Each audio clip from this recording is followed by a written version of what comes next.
mantra, I guess. Okay.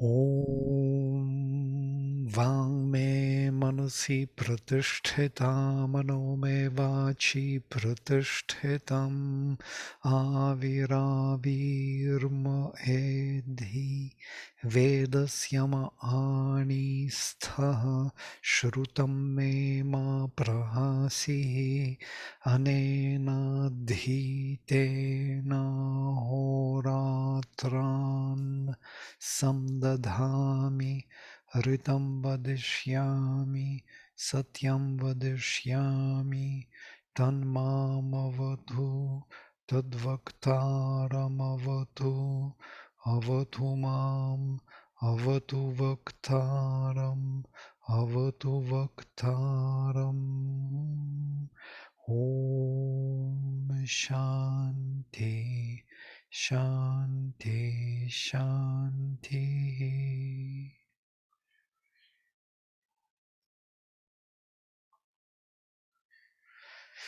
So this is the number 5 aimed from the 5th mandala, Apri Suktam. Susamidhaya Shochishe Gharitam Tivram Juhotana Agnaye Jata Vedase Narasham Sach Sushudatim Imam Yajñam Adabhiyah Kavirhi Madhuhastya Ilita agna avaha indram chitram iha priyam sukhai rathebih utaye urnam rada viprathasva abhi arka anushata bhavanah shubhrasataye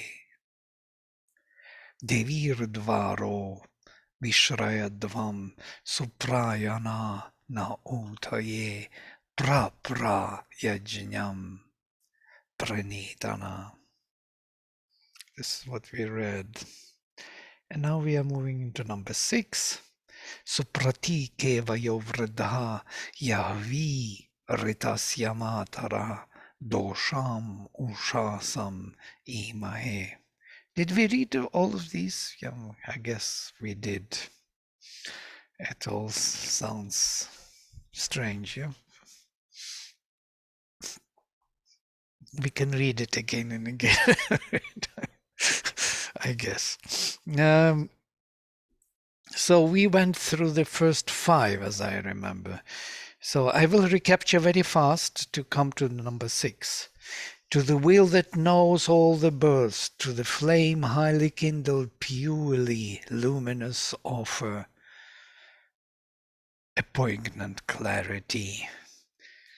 Purely luminous, offer a poignant clarity.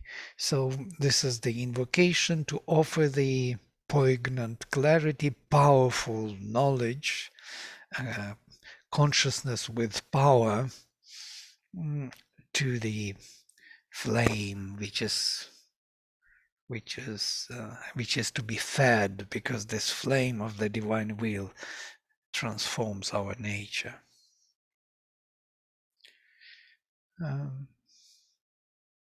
Narasham sakso shudati imam yajnamadabhiyah kavirhi madhuastiach. This is he that expresses the powers of the gods, the untamable, who speeds on its way this our sacrifice, this our transformation. This is the seer who comes with the wine of sweetness in his hands. And this wine of sweetness is the intoxication with delight. Every time we transform part of ourselves, we receive this portion of delight. Every time we overcome our weakness, we feel like we are growing somewhere. Ilita agna avaha indram chitram iha priyam sukhairathe bhihutaye. O strength, we have sought thee with our adoration, Ilita agne. Bring hither the God mind. Ah, vaha indram, bright and dear, in his happy chariots, Chitram iha priyam, Sokhairarathe bihutaye, with his in his happy chariots for our increasing utaye. Indra is important because Indra is that lightning or that action of the higher intuitive mind which brings the light of knowledge and power and illumines the whole setting of our connections, our comprehensive relations which we established, and we hold on to them as if they were totally real or something. And when Indra comes, he brings the light, and that light illumines, and we see how wrongly we connected things. We see that all that we considered to be true is actually a fake kind of imitation of the truth. And that refreshes the whole vision. So the Agni, the invocation in us, that flame within the heart, has to invoke the response from above of that knowledge which has to come and illumine and show us how things are in reality. This is the major issue of the whole Rig Veda, why Agni is first and so important, because without this aspiration to know the truth, to be the truth, nothing can be done. So with that aspiration, with that fire, into that fire we offer everything, what we want to change, to become, to know, to find the truth about, we offer to this divine will as aspiration. And then we receive the answer. And the answer comes to this call from below, answer from above, comes, and that grace from above is like lightning, like aha moment, where everything becomes clear and we are again on the right path. So it's ongoing process of invoking and receiving the answer.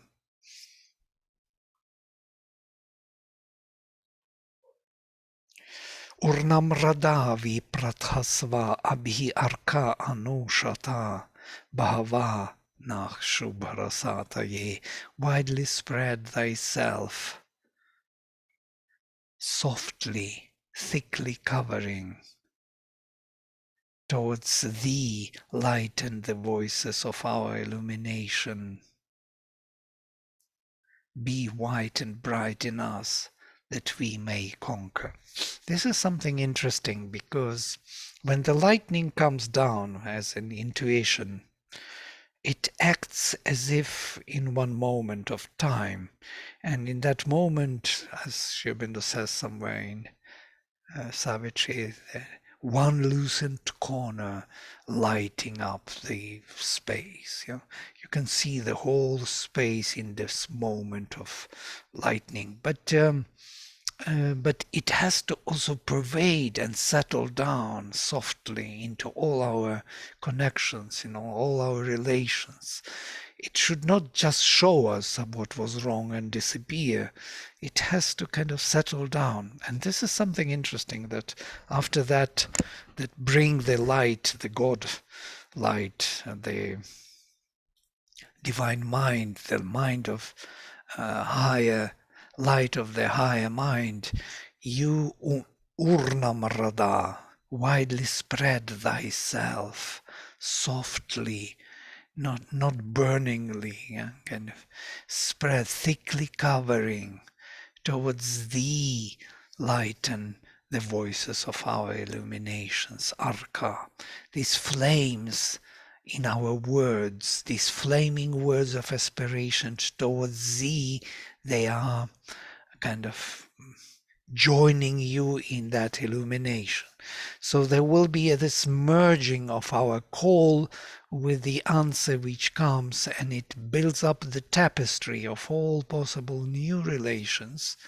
Urna Mrada, this widely spread softly. Urna is like a wool, woolen spreading, Mrada, soft wool as if Viprathasva spread.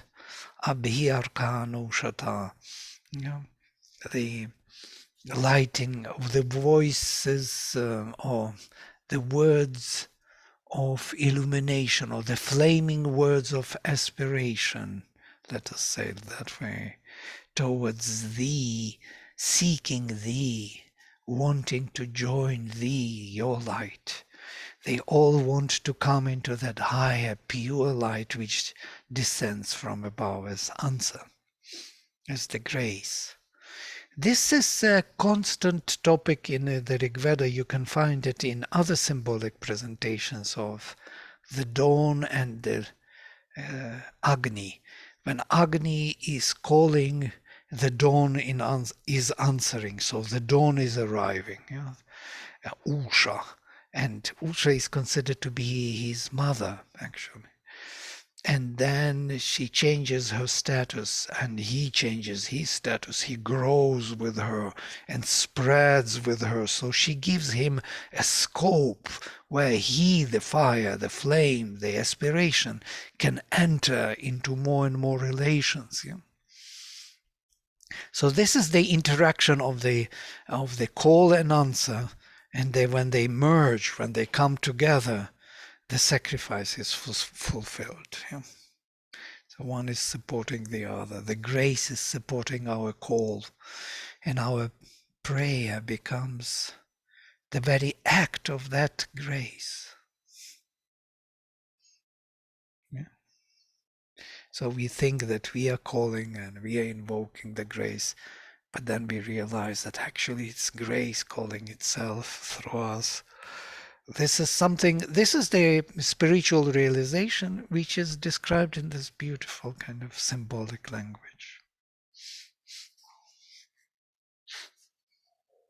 Be white and bright in us that we may conquer.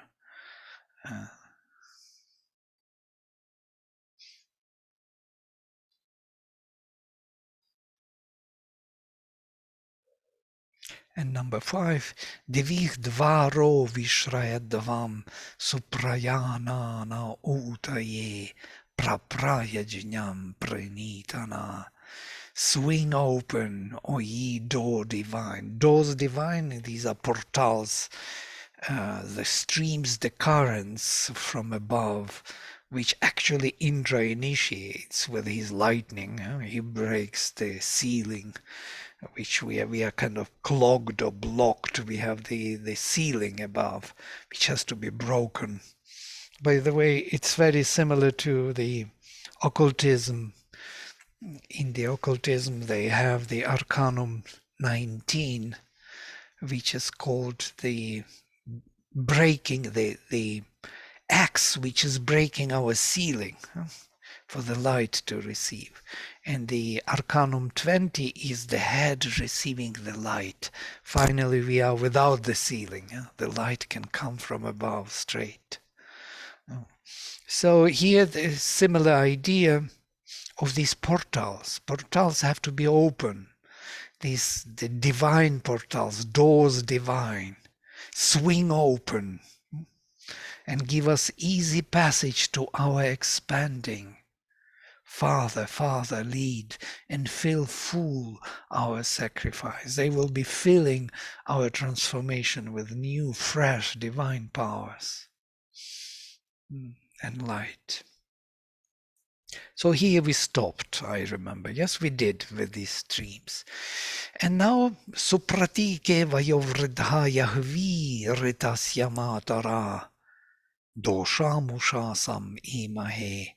Supratike, so beautiful, with perfect fronts, as it were. Darkness and dawn. They are two mothers of the truth, fairly fronting us, supratike, increases of our spacious being. Vayovradha. They are increasing vayas. Vayas is an interesting word from root V to weave. The word weaving is actually from the same etymology.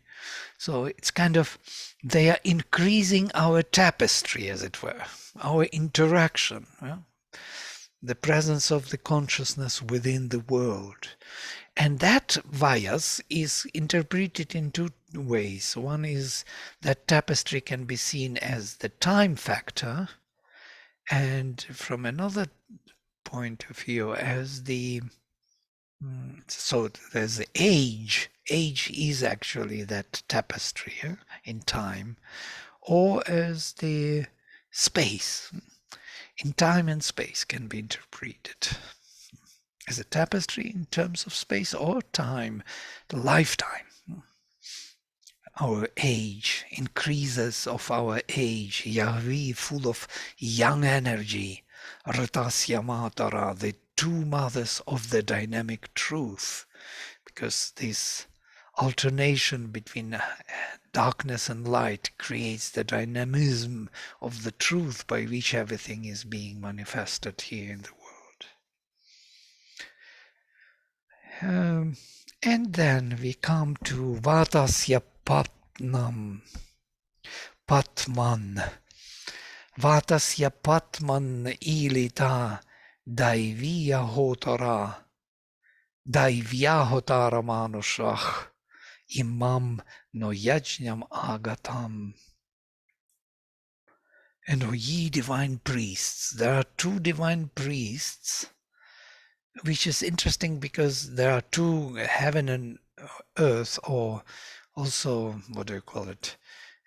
The dawn and the night, and there are two hemispheres, the hemisphere of light transcendental and the hemisphere lower, in which we are manifested, and we are manifested in the hemisphere of night. Night is our, how to say, place where we as sparks of light are manifested. So these two hemispheres have two different hotars, two different priests. One priest is calling from the darkness side, and other priest is somewhere in the light, in the sun. One is in the fire. Fire is the immortal among mortals, the one who dwells in the darkness, but the divine. And the other is the sun, which is in heaven. And so these two great priests of this world sacrifice, yes, they are mentioned here.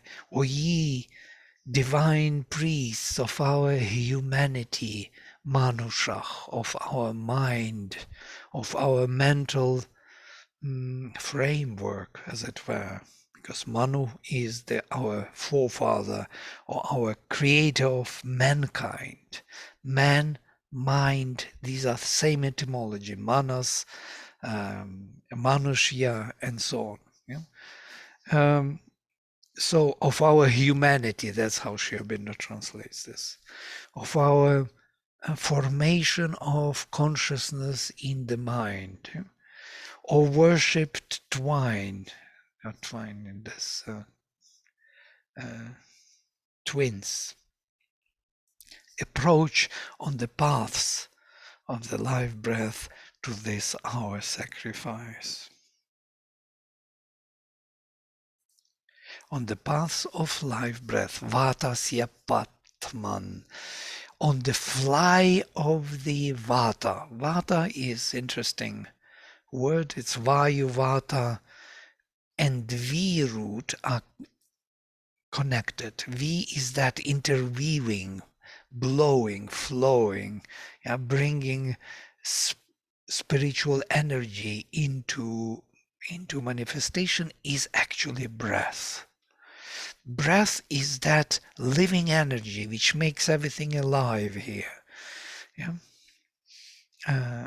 You can see this image of breath everywhere. And when God created Adam, he put his breath into him. Yeah? That breath made Adam alive. Otherwise, he would be just a clay. So that clay has to be enlivened and made alive. So that is on the fly of this spiritual energy which makes everything alive. You too, great priests, divine priests of our formation of human beings, approach our transformation. So that it is believed that transformation is taking place exactly in between heaven and earth, between our call and answer. It is when they meet together, the call and answer, that the change is taking place. You see, it's so structured and so logical anyway that you can't even believe. I can't believe every time I come to these verses, I can't believe that it is so clear. Yeah, it's not irrational. It's very rational in a way, but rational in the spiritual sense, yeah? Not in the physical sense. Somehow we recognize the truth. It's interesting what is in us which actually recognizes this, that it is true. Yes, it must be so, because we live this all the time. Only we don't speak this language. We don't pay attention to those formations and elements in us. We don't name them. We do not use language to name these processes, these psychological events which are taking place all the time, every second in our life. We just focused on something else, on living outside, cooking and making money, and making kind of life, living with others. But if we start analyzing what is really going on, we will see this. We're constantly growing in consciousness and wanting to grow. We can't avoid it. The moment we stop doing it, we fall dead. So we want to live. And to live means this on the path of the Vata, on the path of living force. These two elements come together and make our life possible.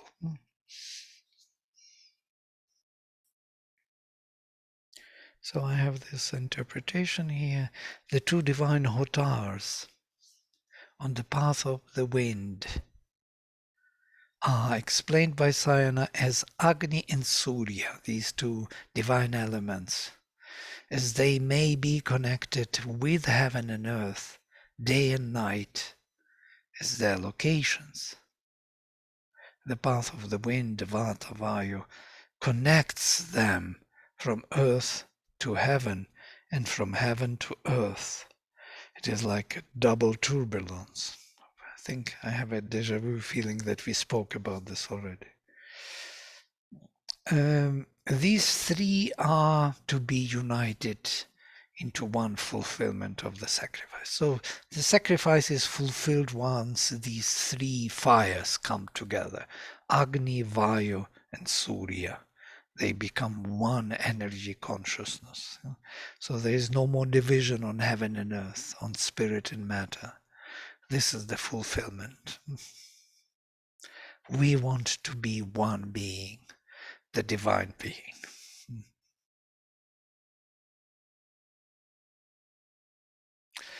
Oh, one second, I will come in a minute.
So, can I ask some basic questions just to make sure that I understand? Oh, Sure, please go ahead. It would be lovely if you could speak also. Otherwise, I'm kind of carried away with my uh, things. I actually just love it because I love just listening. But so I just want to make sure that I'm have the right basic understanding of the sacrifice. So whenever the sacrifice is spoken of, it's our sacrifice, which is our calling You know, for. Okay. And so and the agni is the spark of the divine which animates us, gives us life. a spark, yes, that spark of Agni. Agni is our kind of father of our sparks, our souls, as it were. It's this calling within nature, which we all embody as human beings or souls in a way. So this Agni is not only within our heart, which is true, and the flame within the heart is Agni, but it is also in all nature, everywhere. The whole nature is moving and seeking this higher realization. Right. And sacrifice is a constant change, yes, which is taking place, evolution of consciousness, as it were. Yeah? So the constant mutation and transformation of nature, which is taking place in accordance with this need of embodying higher consciousness or higher capacity, or yeah, constant development. Why development at all should take place? Why that was arranged in such a way that we are constantly moving forward, yes, and trying to become better. Why this betterment at all? Because of the sacrifice. Yeah. So we can give many names to the sacrifice: betterment, mutation, transformation. Yeah, constant change. So if someone isn't outwardly or actively seeking to change, are they still in some way a part of the development? Well, they may think that they want to preserve whatever they already gained, yeah, and keep it, as it were. Let us keep it what we got. And the moment, Mother says, the moment we think that we achieved it, we want to retire and to enjoy the spoils of our, of our, fight and conquest. The moment we think like this, we start dying actively. And so we have no choice. Yeah, we have to move forward only. So that's why Veda calls human beings as ever advancing pilgrim. So it's beautiful. It's a beautiful kind of vision in a way. And we know it. Somewhere deeply we know it. Yeah, the moment I want to kind of relax and, enjoy, the moment I feel like I'm wasting my time, wait a minute, I'm wasting my time, something in me knows it. Maybe not actively. Some part of my vital being wants to, to be stupid, to relax, to fall back, to be natural, so to say, to be normal again. But that normal, natural, the moment you step into it, you feel like, oh, ouch, you made a mistake. Because it doesn't lead you to the delight, it doesn't give you. And then we try to justify it with words, yeah? That, oh, it was so nice to do that, to eat, to have beer and this and that. How many times you can have that beer or that thing? And we kind of try to refresh it as if there was some element of surprise. There was no element of surprise whatsoever.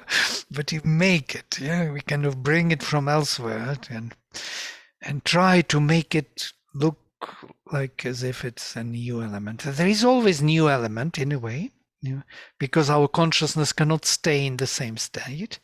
And in that sense, we are kind of trying to convince ourselves that not moving anywhere, but changing during the day, kind of composing all our events in such a way that they would be not boring for us, that would give us a sense of meaningful living.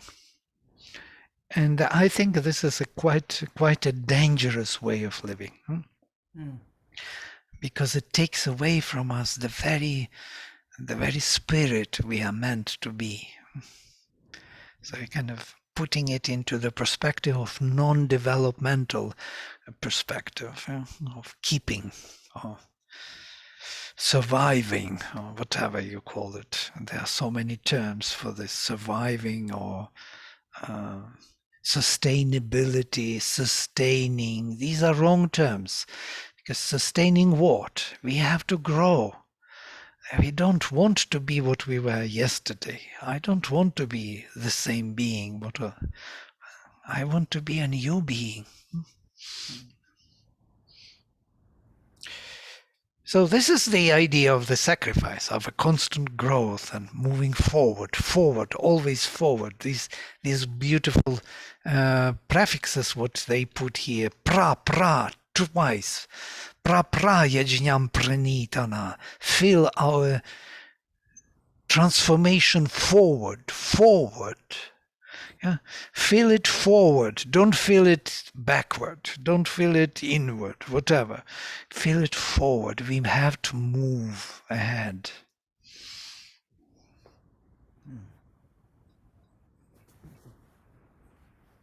That's why Mother started to speak about only future. She says that future is, we have to put all our being into the future. We live for the future.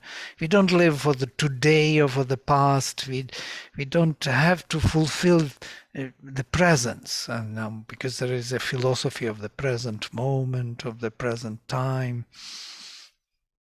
It is only an entry just to clean up the past. The present is, the philosophy of the present is important to get rid of the past kind of claims of the past. But once you're free, what else?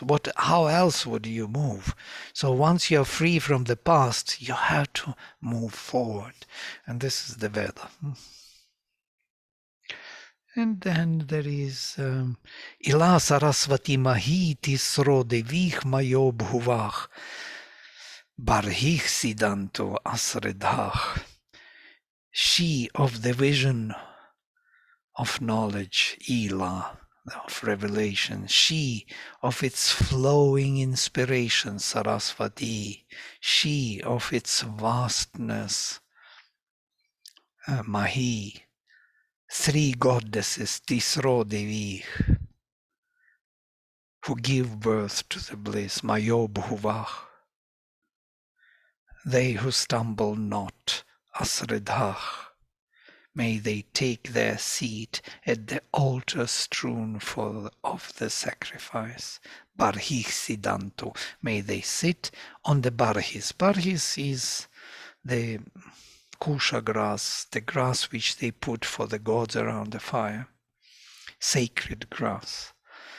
And on which usually ancient yogis were making their yogic sacrifice, these exercises. Meditation, pranayama. So the kusha grass is something which is separating us or helping us not to connect to the lower spirits. We have similar tradition in the churches with this, what do we call it, that special smell, or this incense sticks. They are burning special grass to remove the influence of the evil spirits. So barahis is that grass, but it is from root brich, to expand, to grow. And I think symbolically it has a meaning of cleansing or preparing the space for the higher powers within ourselves. So to prepare when you invite the godhoods or the higher powers of consciousness to be a part of your being, you have to vacate something in you. You have to empty yourself to prepare the space around the fire, around your inner being, and invite them to take place there around this inner flame, and to partake of this change, because they are needed powers for this change. We need them to grow in consciousness. So they are effectuating that change of our being here. So we invite them to sit around our flame, our divine will flame within the heart, which they take place, and effectuate that change. These are the gods. And here there are three currents, three rivers, three streams. Ila, Saraswati, Mahi. By the way, I already mentioned this, that Sri Aurobindo's yoga, Vedic yoga, started with the vision of these three, Ila, Saraswati, Mahi. He saw them in subtle world written as if. And he was wondering, what is this all about? And then he discovered that this is from the Rig Veda. And it actually describes his experience. What are these? This is the force of revelation, of inspiration, and of vastness. These three powers which are coming, these are supramental powers. Seeing vision is the self power, power of the self. Hearing, comprehension, understanding is the power of the dynamic truth, of one in many and many in one, and the vastness is the manifestation or the touch. So we can see seeing, hearing, and touch, or seeing, hearing, and intuition. So touch is embodying both seeing and hearing. It's quite interesting. Of apprehensive and comprehensive cognition come together.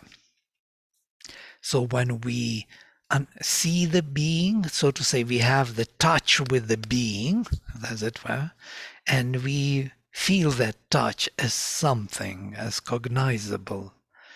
Yeah? So touch has two elements in it. Yeah? Is that you recognize that there's something else, and at the same time, you cognize what it is. So that is comprehension. Apprehension is recognizing that it is something else, and what it is comprehension.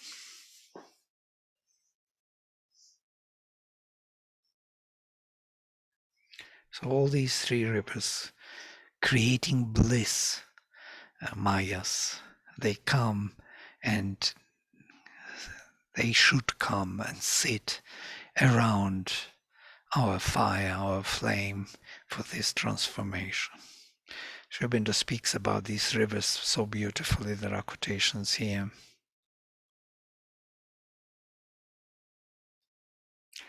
And then number 9, I think we are coming to the end.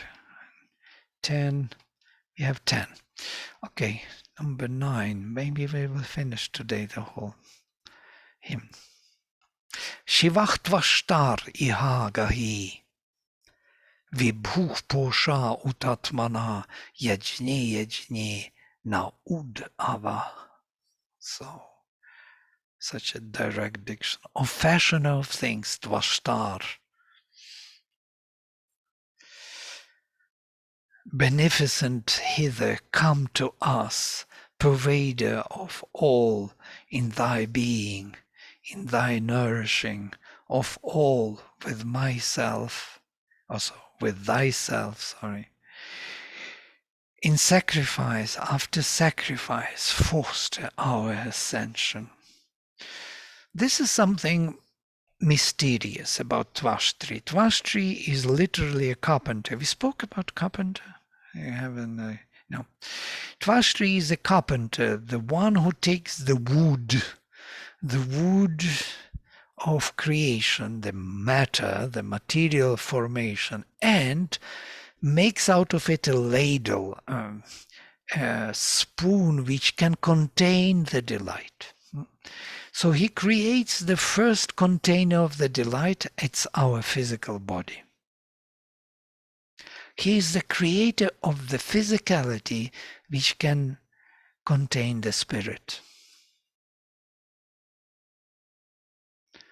It seems that it was a big achievement, yeah, to create a body which could contain the spirit, because there is matter which does not really embody directly the spirit. So to say, not animated matter, yeah? Like stones, I don't know, metals, they are not living matter. There is some spirit in them, but very remote, very far away, not living, not being born. You see, we are, as greenery and human beings, we are born.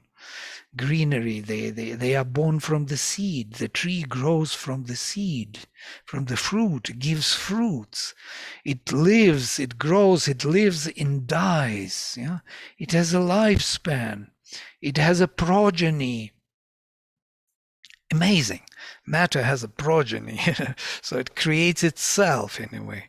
This is soma built in the matter. So that container had to be created, that greenery was created once, long ago, by Tvashtar. Tvashtar is that carpenter who created the first container of the delight. And the delight soma, juice in the greenery, yeah? That sap of life, which we need as food because we live by that only. There would be no life in anybody if there would be no greenery. So everything is connected, mysteriously connected. So he is called here as the beneficent Shivach, Shivach Tvashta. Yeah, Shiva is another word for or name for Rudra, but here it is Tvashtar. Come here to us, Iha Agahi, Vibhu, the one who pervades all, Posha, the nourisher, Utatmana, nourisher by oneself. He is Yajne, in every of our transformations or sacrifice. Nach ud ava. Foster our ascension. Ud. Nach ud ava. Our growth up. Upward growth in every hour transformation. Fill us or nourish us with yourself. Tmana, interestingly. Yeah, so by yourself, fulfill us, nourish us for our growth upward, for our increase. Sri Aurobindo gives a psychological interpretation here. So traditionally, Tvashta Vishwakarma is artificer of the gods, the fabricator of the original sacrificial ladle. Tvashta Vai Pashunam Mithunanam Rukakrit. It is Shrutehe, it is from Taittiriya Samhita. Tvashta forms in animals in pairs. He is also an Aditya, he is one of the Adityas. He is also an Agni. So Tvashta is the most ancient Aditya who is very archaic even for the Rig Veda. So kind of some of the primary gods who manifested first material form. The creator of the gods. Gods are working through him. He manifests all the forms. And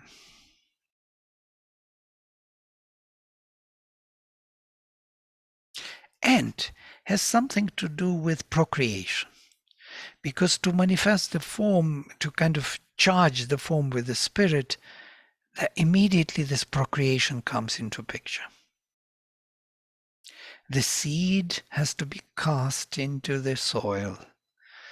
There must be interaction of something with something, seed with the womb, with the... So there has to be the conception. So this conception is assigned to him for some reason. That's how the spirit could kind of allocate itself in matter. Through the seed, through the conception, through he and she, spirit and matter, Purusha and Prakriti, all these later developments of the idea would come into picture. So Sri Aurobindo gives a psychological interpretation of Tvashtar and Ribhus. We have to know about Ribhus. Later we will speak about them, maybe even take some hymns to Ribhus, who perfected and developed his work.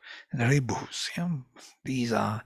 There is... Tvashtar was first, and then there were three brothers, Ribhus, who became like gods, who perfected his work and developed it even further. But he is kind of in opposition to Ribhus. He is very jealous of them, or not jealous, but let me read what Sri Aurobindo says.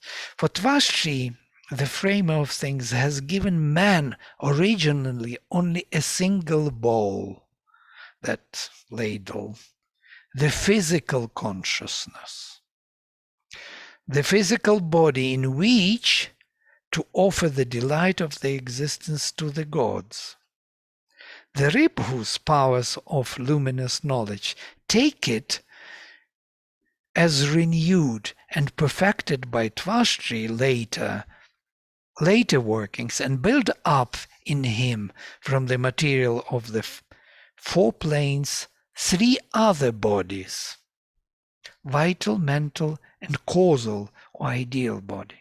So within this framework of the physical body, they built the vital body, the mental body, and finally the supramental body or causal body. So all these bodies were built by Ribhu's three brothers on the ground of Tvashtri's creation. That's why he feels he's a rivalry. He feels like they snatched his major kind of work, but he wanted to continue. So they took it and developed it faster than he could. And he feels like it was taken away from him. And in this sense, it is very similar to what Shiva represents in Puranas. Most probably that's why they call him Shiva, Shiva Tvashta. Because Shiva was the first creator in Puranas who contemplated deeply. He put Shiva Lingam deeply into the earth and contemplated how to make this creation. But when he opened his eyes, Brahman already popped in and created the universe. So the universe was created, and he made only the foundation of it, and he became very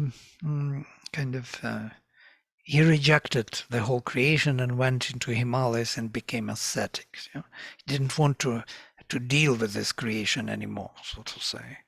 He disappeared in a way from the... And very similar to Tvashtar, to this archaic god, who was not given the right to finish his creation.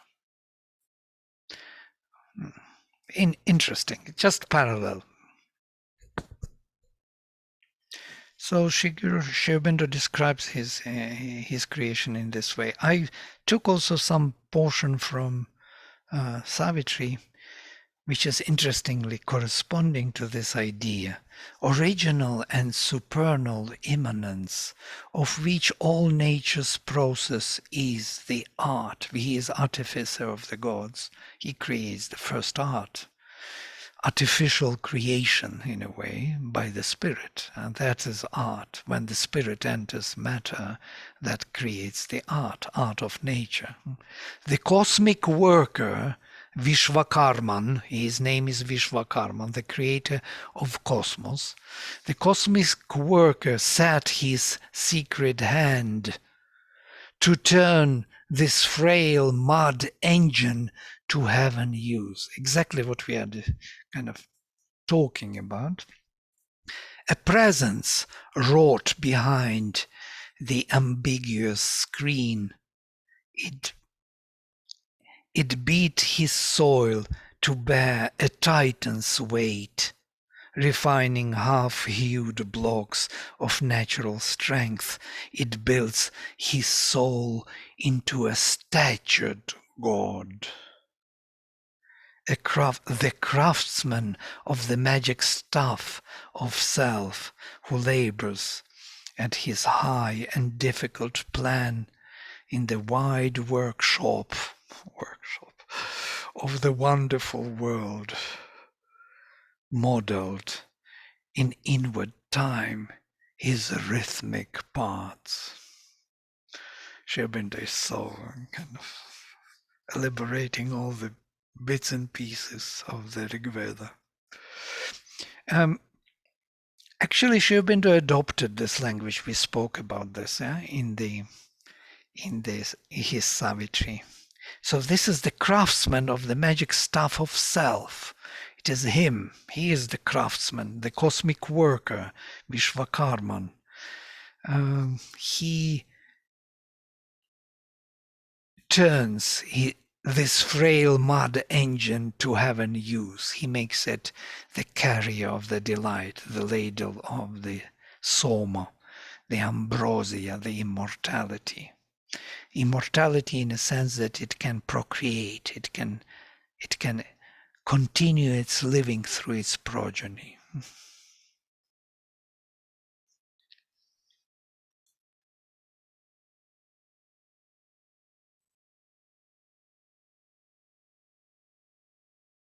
In the wide, who labors at his high and difficult plan in the wide workshop of the wonderful world. So this wonderful world is a wide workshop for you.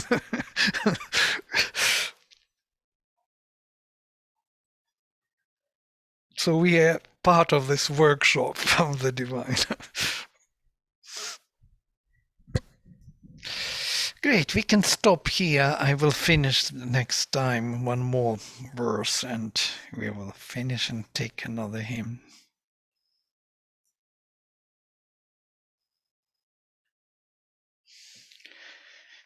Yeah, we are talking some kind of things which are belonging to the archaic and times of our development and very archetypal to our thinking. I don't know who would be interested in this type of thinking nowadays, looking at the world. busy. But nevertheless, there are few who are still kind of fascinated with this kind of creation. It's our literature, our past, our spiritual kind of inherited treasures. We have to revive them again and again, and all those spirits over thousands of years will be revived in us.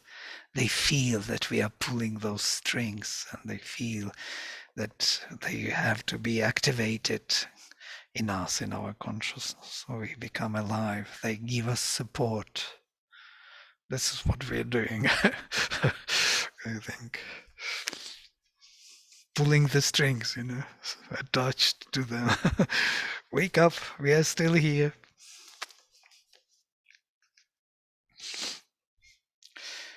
Great, okay, I will stop here and close with the mantra. Om Sarve Bhavantu Sukhinaha Sarve Santu Niramaya Sarve Bhadrani Pashyantu Ma kaschit dukha bhag bhavet. Om Shanti, Shanti, Shanti. Hari Om. Thank you. See you. Bye. Bye.